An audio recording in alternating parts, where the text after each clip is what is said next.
Hey,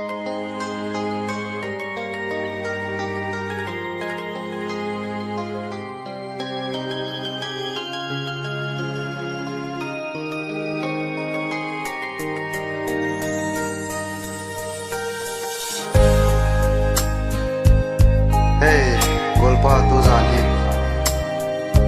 Maljin nunga nu ko ma kaliang hite. Zatamin asai min thang. Na lian hetam. Maljin nunga nu ko ma.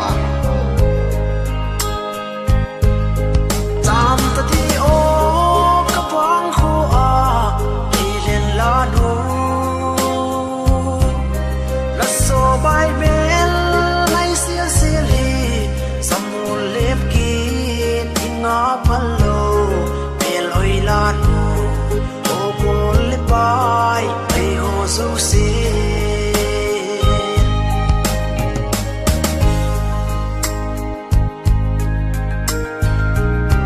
Kahin dangi mel hai lanu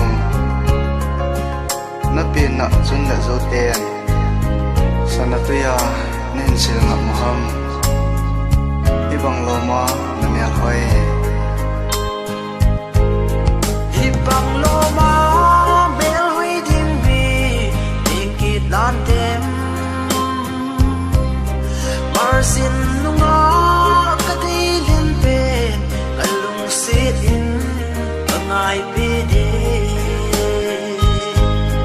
tam ta di o kapang khu a ilen la nu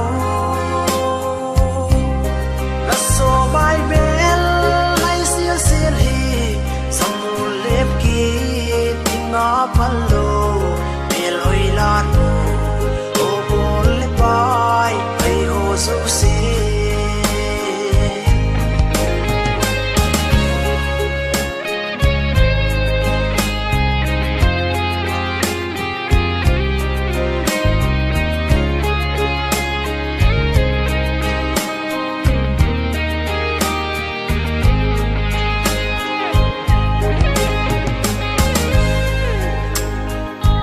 iti pa leo mel hai lanu kinong le ki ding na bot ham kapal thei poi o lanu